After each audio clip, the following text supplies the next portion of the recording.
I love talking about the past, especially about retailers and restaurants that are no longer with us. Not only is it nostalgic, but there are business lessons to be learned from every bankrupt restaurant chain and every defunct retailer. Now, my guest today is Greg Katz, and he's had a career in retail real estate. He's currently the Director of Business Industry Solutions for Real Estate at Esri, and Greg has published a nostalgic retail series of articles on LinkedIn. And today, Greg is going to join me, and we're going to jump into the time tunnel, and we're going to set our destination for yesterday's retail.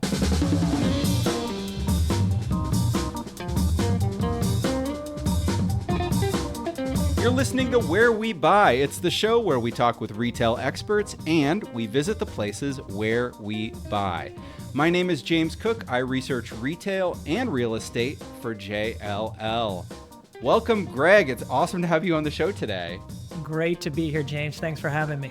Yeah, this is so much fun. I have been aware of your Nostalgia Retail series for a while, and it's kind of this slow growth thing. And every time I see one, I'm like, oh yeah, I remember them. Oh yeah, that's cool. I need to dig into the story behind that one, to the point where I was like, I just need to have you on the show. No, I appreciate it. You know, it started as just kind of a fun thing to do. And like you mentioned, kind of going and looking back at the past, both to learn from it and to remember it. And then I started getting a lot of people, as they were reading the post, recommend or say, wait a minute, what about this retailer or what about this restaurant? So it got to be a lot of fun, and it really brought back a lot of memories for, it seems like a lot of people. So it was really great. And so you've got a whole series. I've got them pulled up. How many?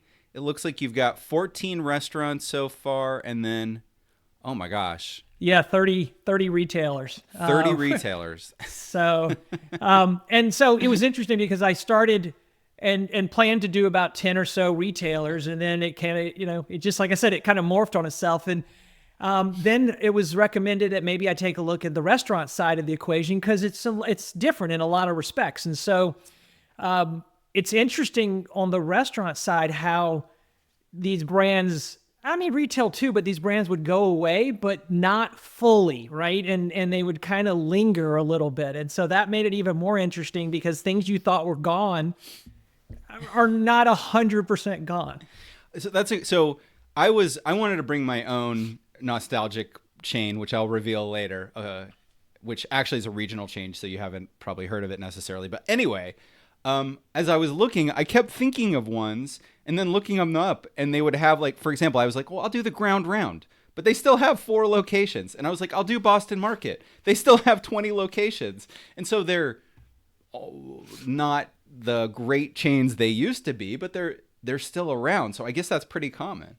It is. It seems to be pretty common. And a lot of it, I think, has to do with, the franchisee-franchisor scenarios. And even in the news today, Hooters declared bankruptcy, right? But they're not going away. They're going to be purchased by large franchisees in the Florida area, and they'll contract, but then they'll probably establish a base and look to regrow again. So, sometimes more successfully than others, but you're right. It's just when you think they're gone, they're not. But again, the once huge chain that they used to be is no longer. Before we dive into some specifics, and I'm going to have you maybe tell me about maybe your top 2 or 3 favorites, but before we get into that, are there common themes that you see in the downfall of these once great chains? There are, and it's a great question. I think one is growth growing too quickly, right? Where it's a success, let's blow it out. And I think the other is when, because of competition, you don't stay true to who you are. You feel threatened and you start growing out. And I've always looked at, one of the largest chains in the world, which is a McDonald's, and say, McDonald's started with hamburgers and fries, right? And that's what who and what they were. And as McDonald's, whenever they run into problems, it seems to be because they expand out, to what they're not known for, and they're trying to bring other things in, whether it's healthy offerings, whether it's, expanding into chicken or any of these other things, and it doesn't really work the same way. So I think it's an interesting scenario to watch, watch how these chains evolve. Yeah, so trying too hard to be trendy or trying to change what you are to change with the times.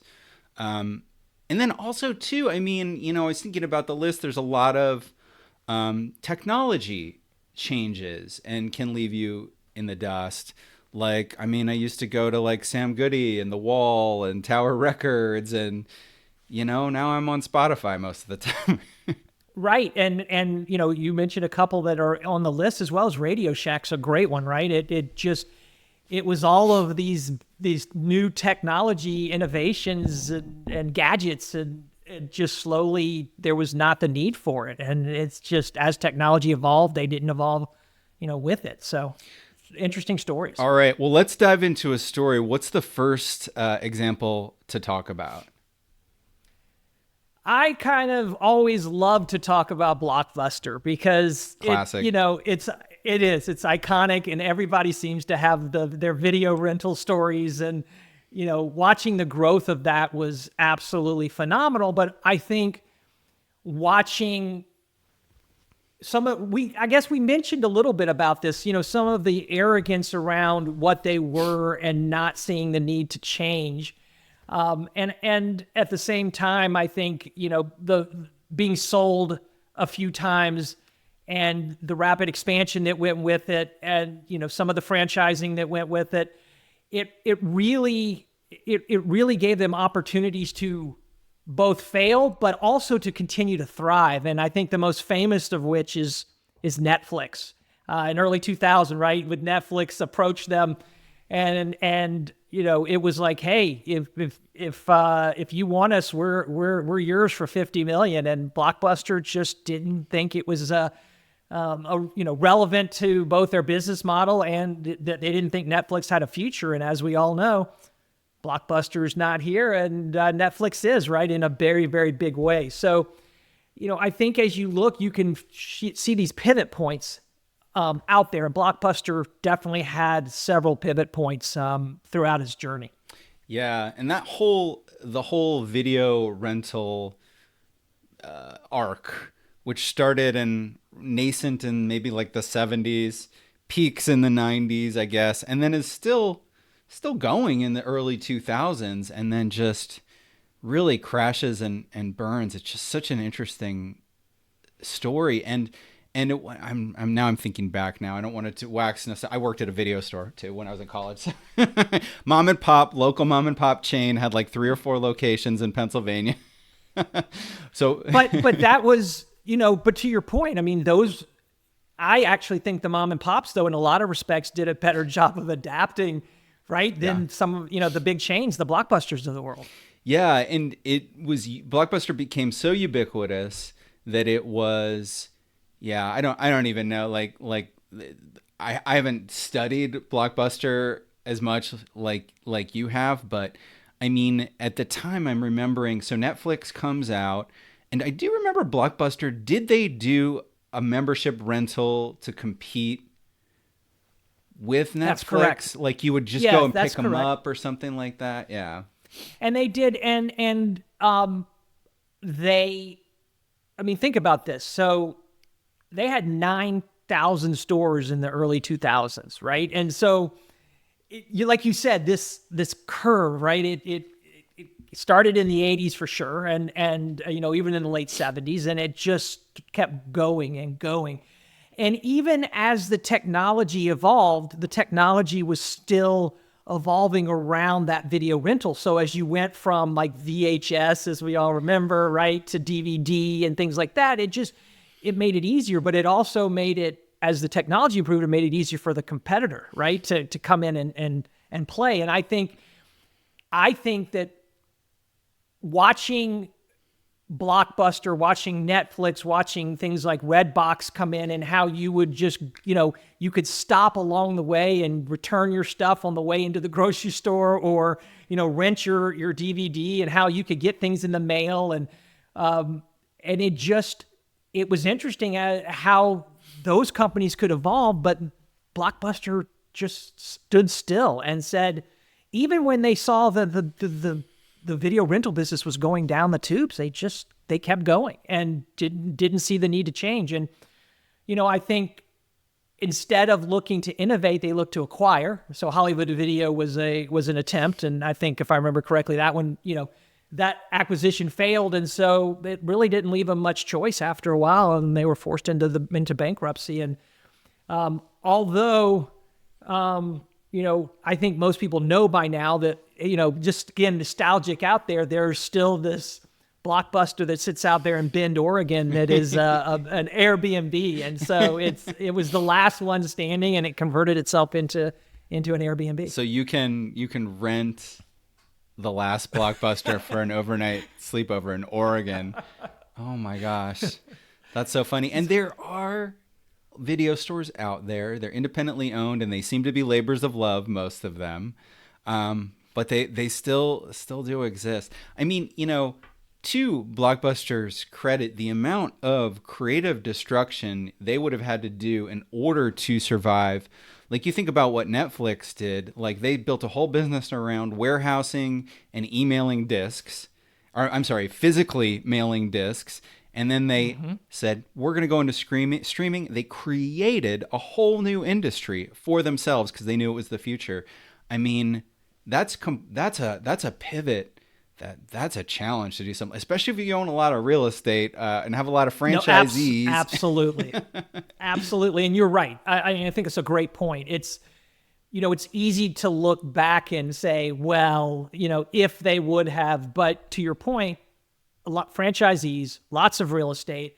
How do you evolve the business concept? And so, these were very obviously, from a leadership perspective, very smart people involved. And, I'm sure they looked to their right and left and just didn't see a lot of movement. And, I do think it's kind of interesting now, not in the sense of maybe going all the way back to like VHS and stuff like that, but nostalgia is coming back in such a big way right now. And so I do think that it's just evolved. Instead of going and getting your microwave popcorn and your DVD to rent from Blockbuster, right? You're ordering Uber Eats and watching Netflix, right? Whatever the case is. And so it's funny because they're parallel in a lot of respects. It's just like you said, the technology made a different path for other companies to take advantage of. Yeah.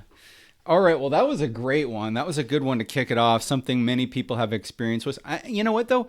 I'm sure there's young people that listen to this show and watch this show that were too young to have ever rented at a video store and don't know the experience of standing around for 20 minutes hemming and hawing in the aisles, trying to decide what movie you wanted to take. There's like, you're judging a movie solely on the box, the art on the box. Yeah, or you get there and, it's the latest and greatest new release, and you get there and it's not there, right? All the copies are rented out, which is not a problem anymore. So, yeah, that struggle was a real one for sure. Oh my gosh. Okay, well, let's dive into your next example. What else do you have? So this one's got a little bit of personal meaning to me, but also from my perspective, it was way ahead of its time, and that's service merchandise. And I know that there's probably a lot of listeners that don't know service merchandise and don't know, who and what they were, because it is a company that was founded in the 1930s and grew out to become a dominant player in what was called the catalog showroom business. And the way I always describe, for those that don't know, the way I always describe catalog showroom is very similar to a department store. But instead of having inventory right in your face where you can go and grab, the toaster oven, or you can grab, in this case, jewelry, electronics, whatever it was, it allowed you to walk through, and they had one of each on display, and you would fill out a card basically of what you wanted to order. You'd turn it in, you'd pay, and then these things would come down on conveyor belts at the checkout area. And so you'd get to watch the product come down the conveyor belts and come out to you. So it was, it's kind of like getting your package delivered from today from Amazon, but it was real time and it was come from the back and you see it come down the conveyor belt and you get the thrill of waiting for your item. And it was really interesting how they evolved retailing in a lot of respects, both from an inventory management perspective and even to a certain degree. They were early internet adopters and early e-commerce to a large degree. So they really were a trendsetter. My grandfather actually started a catalog showroom business here in my hometown of Atlanta. At the time, it was called Elman's, which was his last name. And Elman's grew to, if I remember correctly, grew to 8 stores. And that was going to be that was where I was going. I was a high school senior, getting ready to go to college, going to graduate in business and come back and work in the family business. And it really was a family business. And my senior year, the family decided to sell the locations to Service Merchandise, which very good decision in hindsight, right? But so it really, I grew up a retail kid in all respects and really had to kind of pivot to a certain degree in terms of what I thought I was going to do and how I was going to do it, but learned a lot watching. Because of the competitive side, learned a lot by watching Service Merchandise, but also kind of the frenemy that existed with us and then eventually selling out to those guys. So it's a really neat story. Unfortunately, I think, this is one of those scenarios where the specialty stores and the other competitive stores, so like the Circuit Cities and, these things that really could focus in on one segment.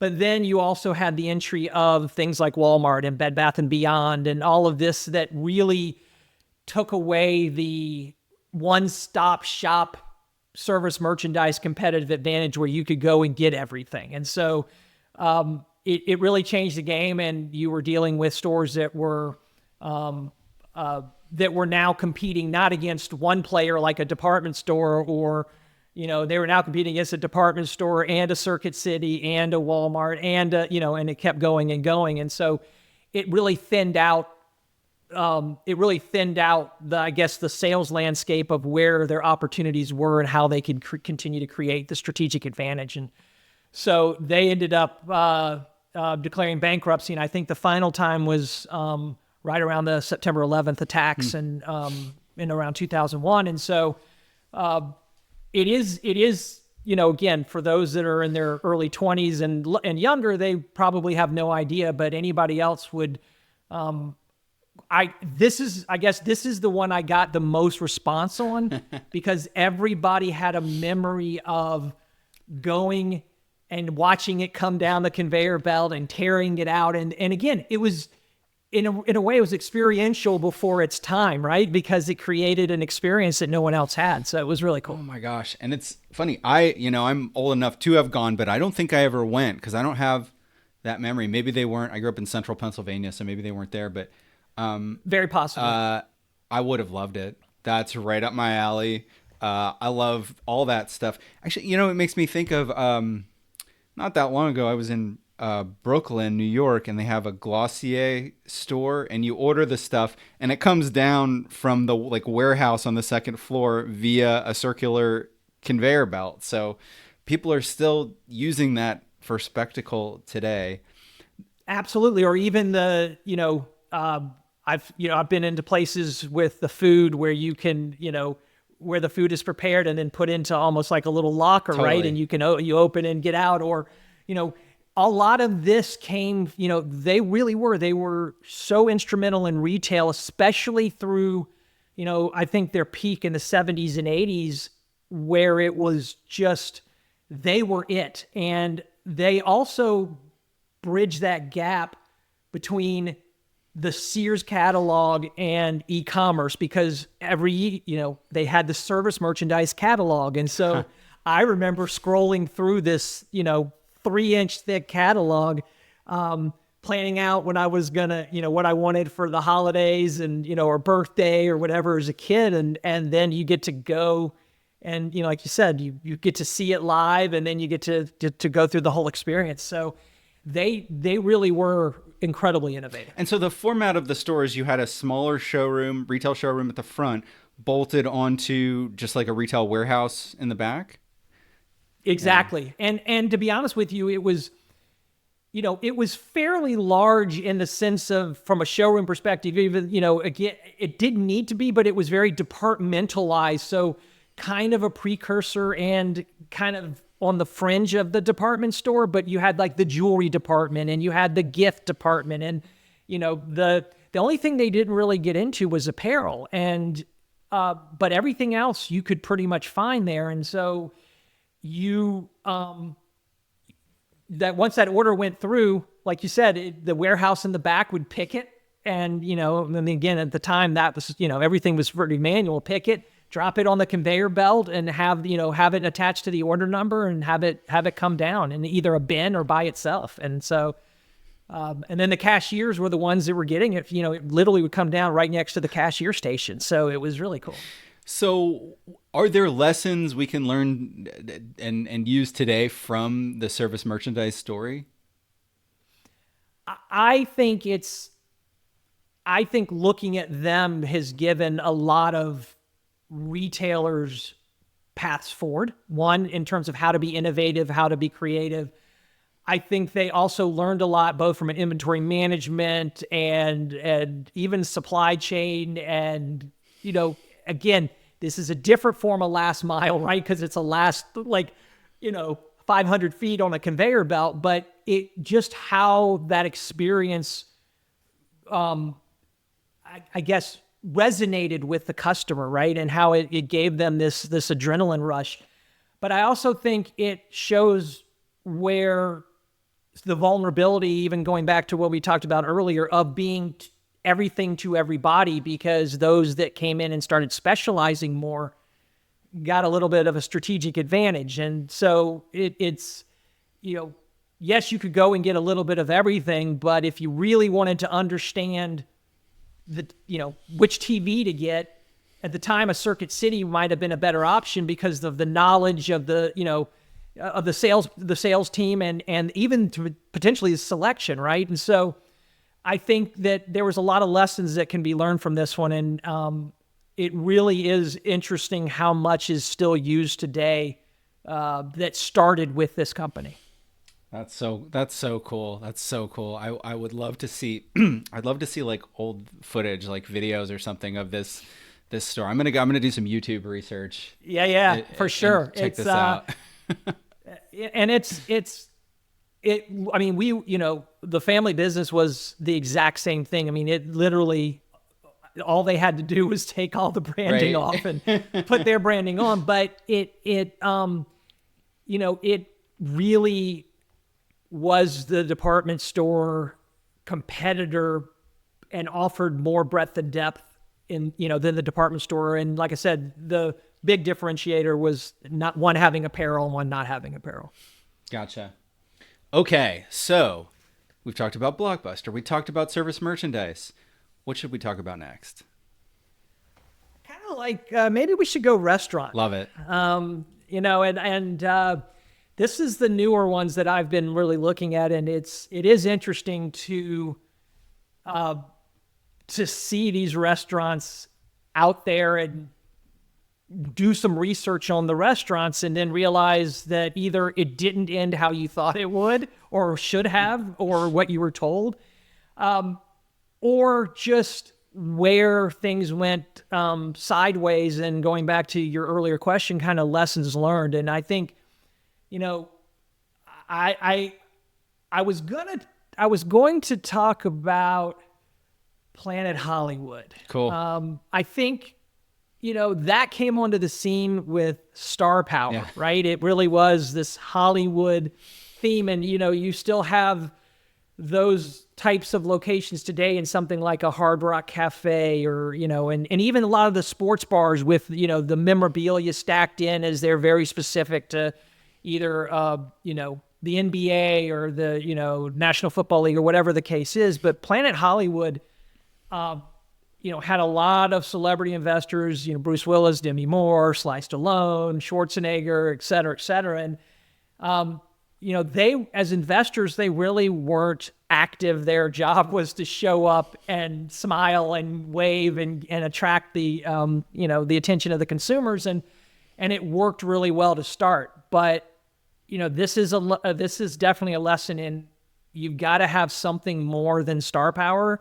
And this was a scenario where they started branching off into things that they probably shouldn't have, i.e., hotels and casino and things of that nature. But also, the operations just were never there after they started the growth, and they could not keep up with food quality and innovative menu offerings. And so it really took them from, no pun intended, the star of the restaurant industry to having all kinds of issues in it. And it actually happened fairly quickly. I mean, if you think about it, they were founded in 91 and were in bankruptcy in 99. And so Wow. it was super quick. And, during that time, like I said, they grew like crazy. They opened something called the Official All-Star Cafe, which was the sports version of it, which most people don't even know about, including I'd never been to one. And that was something I kind of learned as I was going through it. And so after, they filed in 99 and they came out of it in 2000 and they filed again in 2001. And that was, that was more or less the end of it. So it's still around, going back to some conversations of earlier, they're still out there with 3 locations.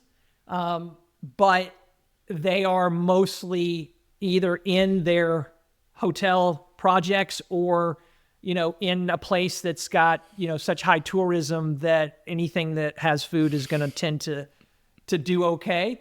And they're actually saying they're going to open in this year in Hong Kong. So we'll see. But what everyone knew of, I mean, we had one here in Atlanta and, it came and it went just like that quickly. Right. So, the entertainment theme and the pizzazz around it, really interesting, but you got to have good food, you got to have good service, and you can't grow as fast as they tried to grow. Yeah, that's a great one. And I definitely had experience with that. Like, I remember I was in high school on a field trip, and I think it was either DC or New York, just old enough to be out in the city alone with your friends, could go to any great restaurant in a great city. We decide, yes, we've got to go to Planet Hollywood because I want to eat a hamburger next to the Terminator. Right. And I think that's one that almost everybody remembers, right? They had, the big Terminator statues and things like that. Exactly. And it just, and then that's fun. But I think what what you realize from your experience even, right, is if you go and you see the Terminator and that's really cool and everything, but the food has to at least want you, lure you back, right? Yeah. And it just wasn't doing that at all. Yeah. Yeah. I mean, it's right. It's like, so the appeal is, okay, I'm going to go to a restaurant that's owned by famous movie stars at the time, the biggest stars in the world. And it's got all these props from the movies that I love, like all of the action movie props and stuff. So you could, I don't remember exactly, but it might be from Alien, definitely Terminator, Rocky, things like that. But yeah, that works like once. And if it's not in, the most heavily trafficked tourist area that's still rotating in people, so you got new people coming in every day. To your point, it's just going to struggle if they don't if they don't have great food. Yeah. I mean, it wasn't bad. It's just like, like so many other mediocre food places. Exactly. And so, and they, like I said, I mean, if you think about it, less than 10 years, they went from, one location up to, I think it was 60 something locations and then back down to, the ones that are remaining. And, that's a wild ride, right? Yeah. Especially when these locations were in, they were in main tourist areas and, big locations, right? And so this wasn't an inexpensive venture that took place. When after I graduated from college, the first place that I moved like a year later was to Phoenix, Arizona. And I lived about a mile from a shopping center that had a Planet Hollywood restaurant and a Borders. So like the like we're rushing to become retail nostalgia, and this was probably like 1999 is when I moved there. Yeah, we're on our way to defunct land. Yeah, but it's kind of cool when you have experienced some of these and you can, and to your point, you can remember, like with Planet Hollywood, you can remember, you laid out a scenario, like you and your friends and and you remember the Terminator, and that's what I think the beauty of this whole thing has been. It's been hearing people's stories and hearing how they relate, and some of them would put this stuff in the comments. Some would, DM me directly and say, I had this memory of, and it's just really cool because there is the learnings, but there's also the, just the flashbacks to what was and the great experiences that came with it. So you said service merchandise was one of the ones you got a lot of feedback on. What do you think the restaurant that you've done that you've gotten the most feedback on?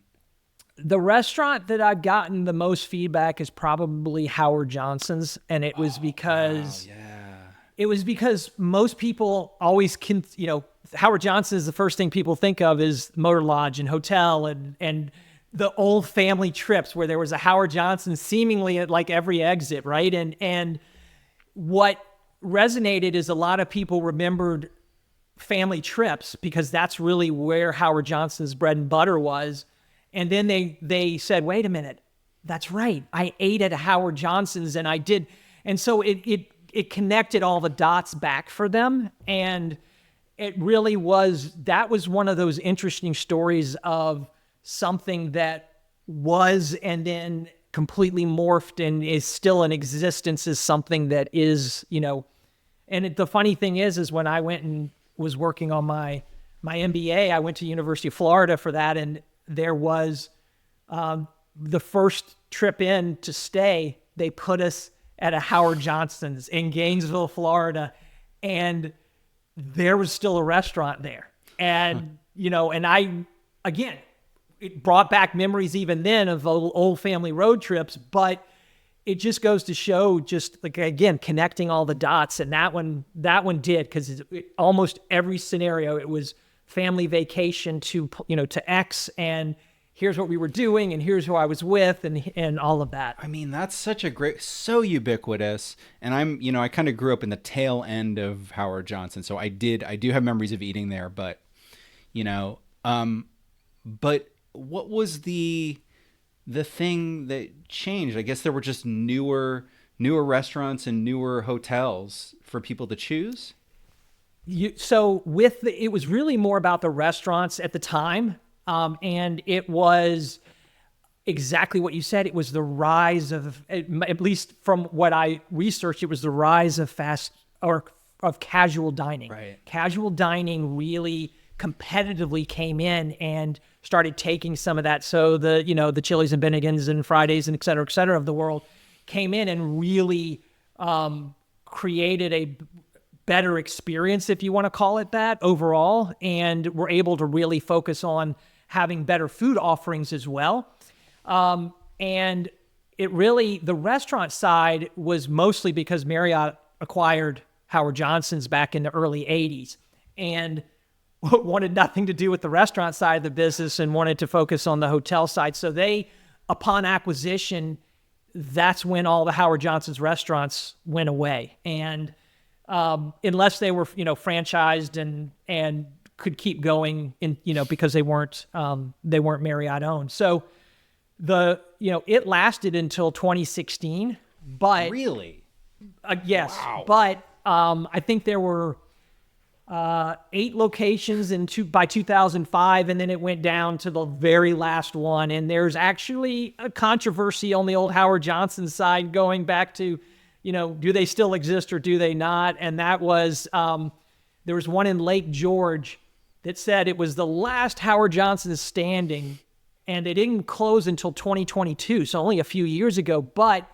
they operated under a different name for several years, and they had closed and reopened and all this. So there's this big argument about where and when the last, as they called them, Hojos were. And, but it just goes to show you, I mean, at their peak, they had 1,040 restaurants and 520 what they call motor lodges. So pretty Oh significant. my gosh, that's such a Yeah. blast from the past. The iconic architecture, that roadside architecture. I don't know what, I know there's a name for that type of architecture. It's escaping me, but it's so it's like mid-century modern, I guess, right? I don't know. Yeah. Exactly. It really is. It has that look, and you always knew you always knew if you got off of the exit type or saw it from the, from the highway, you always knew it was a Howard Johnson's restaurant. There was no question. Yeah.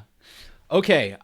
Greg, are you ready to hear my bit of retail nostalgia? Yes, I'd love to. Okay. So I went around this morning and I was making notes, and I mentioned earlier a couple of ones I thought were gone aren't really completely gone. So I was thinking, oh, I used to love to go to the Disney store, which is not really around, but used to be in the malls.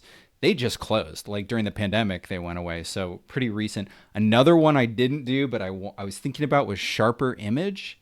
Did you cover Sharper Image? So Sharper Image is a great one. And I don't remember if I covered it or not, but I can tell you that it was, I did cover it. It was number 17, Okay. and it's a great one because, it's like Brookstone. You still see Brookstone and Sharper Image in airports every now and then, and places like that, right, where they're not really in existence, but they kind of are. It's kind of weird. Yeah. So somebody, I forget who, actually had them on the podcast years ago, purchased the name basically. So they're producing Right. stuff with that name. It's whoever the company that owns FAO Schwartz now, but the stores in their heyday was all expensive, gadgety stuff that me as like a teenager or a young kid just was so cool. I was like, man, you could live like Yeah. James Bond if you had. And I'm trying to think, like, what's a good example of like a thing now? So I just remember like they would have like the pen that was also a microphone that was also like right and like this was before things could be really miniaturized in the way they are now, right? And so like that kind of stuff, and it kind of evolved into the massage chairs and the the feet warmers and all the crazy things that they did. But you're right, everything was so cool, and you could spend an hour in the store just playing with things. So, and yeah, and so I love that retail theater and just like all that interactivity. But what I ended up is on more of a deep cut, because this is a regional chain. Are you familiar with Encore Books? So I've heard of them, never been. okay, so this was a Philadelphia based. So in that region, I'm from Pennsylvania, so that's why this was really my life. Most of their locations were small, like your B. Daltons and Walden Books, which some people listening are like, I have no idea what you're talking about. Greg, you know what I'm talking about. But Encore Books, when I was in high school, opened a flagship in my hometown called Encore Books and Music. It was the first time I'd ever seen anything like it. It is very similar to the huge Borders that are now gone as well, where it's a book superstore with a deep catalog, a record music, or not record, CDs mostly, superstore with a very deep catalog of all this obscure cool stuff, and then a coffee shop. And this was like, we're talking early 90s when like espresso drinks were kind of new. Like this was before Starbucks, latte. So this was ahead of its time, even just putting a coffee store inside like that and having it, what today you see is like what, Barnes and Noble with Starbucks and that kind of stuff. Yes. So this was, and I assume based on your description, these were large square foot, or at least the flagship there really were two large. flagships I discovered in my research. The one in my hometown, and oh my gosh, it seemed to go on forever. If I had to guess, I don't know, 50, 60,000 square feet, which is pretty big yeah. for a bookstore. Yeah, for sure. But we would go, like when I was in high school, like every weekend, go and hang out there for hours. And I buy one coffee, right? And hang out for hours, reading books, looking at CDs. And maybe that's the lesson, is that you've got to offer the theater. Actually, oh my gosh, I'm going to connect some dots right now. Okay, so get ready for this. So Encore Books, they had about 50 locations. They were originally opened by this guy, David Schlesinger, who started it when he was 18 in Philly. sold it where there was an LBO, leverage buyout. This is a common story. We haven't talked about this theme. Private equity right. takes something and then goes into turbo growth and grows it too fast, and it goes bankrupt. All stores are closed by 1999. So that's a pretty brief period. That's like a Yeah. 10-year period. But anyway, Yeah. so I was talking about, we would always go and never spend that much money.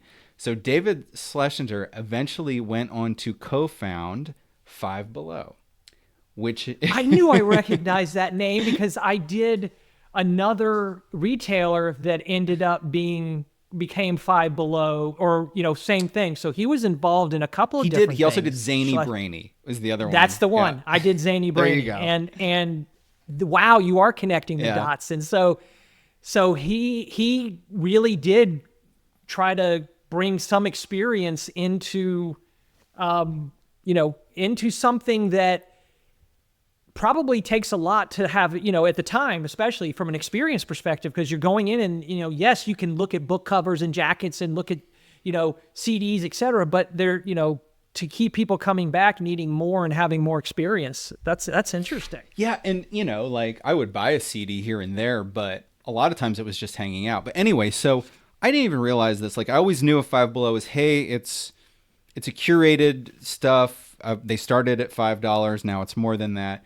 I didn't realize he started it specifically as a place for teens and preteens where they could afford stuff with just their allowance money. So, so it's basically, hey, we didn't make any money with the teens on the first go around or the second go around, whatever it was. This time we're gonna have stuff that they can afford. They kind of learned that lesson. So I that's an interesting retail lesson.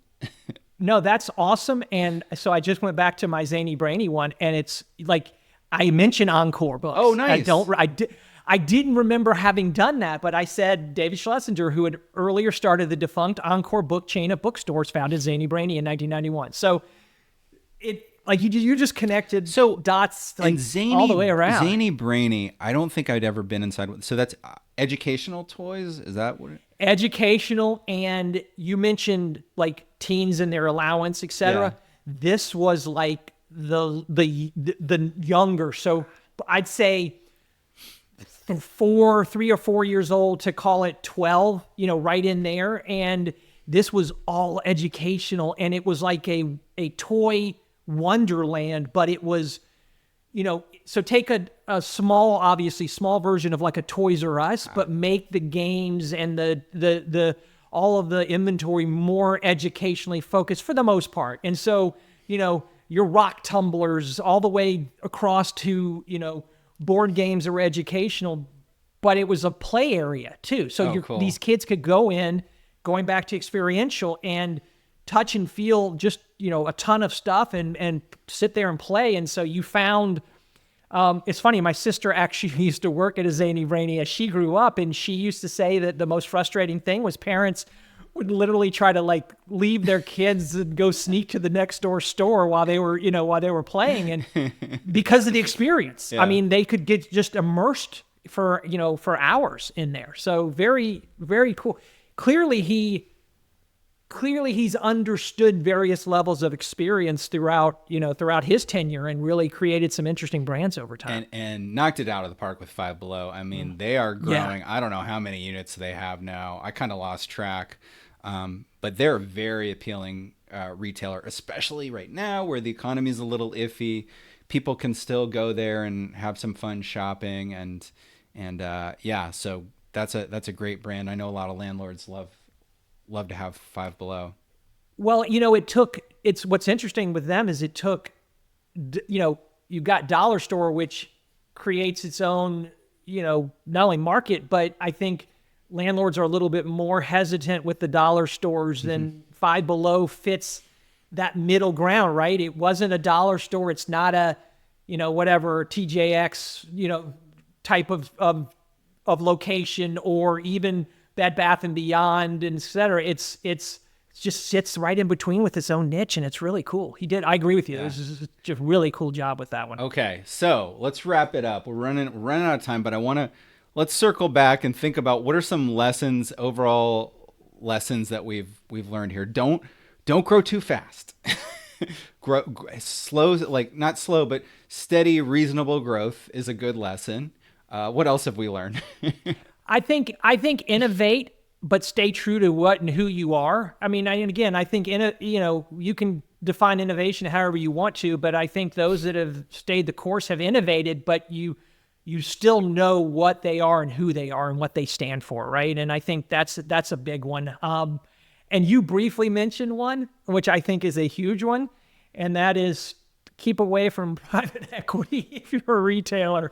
There's not many success stories on that front, right? I just think it's that's a tough one, right? Because they try to grow it and they try to, they're trying to accelerate the growth and they're trying to cut all the costs, and that those two just don't go hand in hand. You can't do both at the same time, and hence you end up with what you end up with, right? And so I think a lot have learned their lessons over the years with that one. Yeah, and I think it does depend a bit, because I talk to a lot of people who are using PE money to fuel growth, and I see a lot of them are doing it reasonably.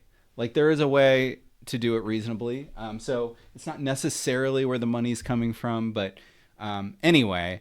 No, you're right. A lot about I think the personality of the organization where the money's coming from and how they cheat and the methods and tactics. I agree. Yeah, with that. absolutely.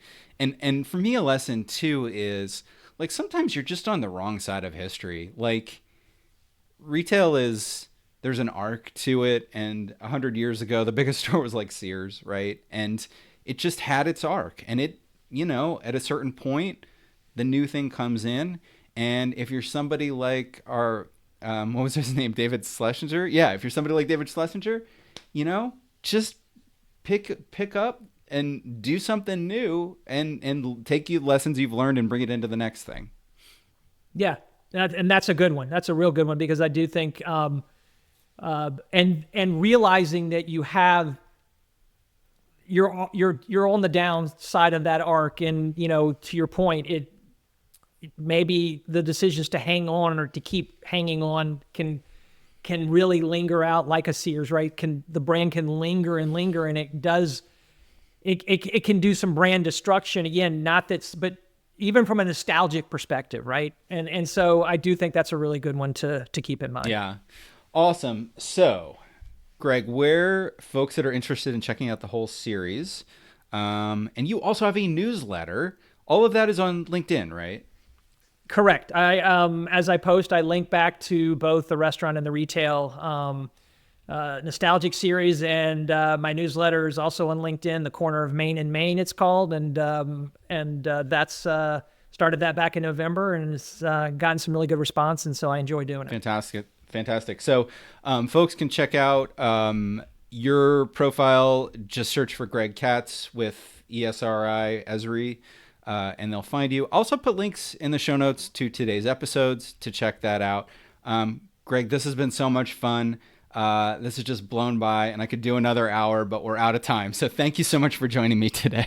No, thanks for having me. I really appreciate it. I love what you do, and it was great to be a part of it. Awesome. For folks out there, if you like this show, do me a favor, go into whatever app you're listening to or watching us in and give us a rating. Or even better, write us a review. It could even just be a sentence about something that you liked about the show. You can subscribe to Where We Buy on the iPhone podcast app or Spotify. Just go into any app you like and search for Where We Buy.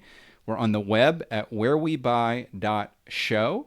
And to check out all of our videos, including a video version of today's episode, go to this separate URL, everythingweknow.show. If you've got specific questions about retail or shopping centers or retail real estate, feel free to connect with me and message on LinkedIn. Just search for James Cook, JLL. And our theme music is Run in the Night by the Good Lords under Creative Commons license. All right, that's a wrap. That was super cool.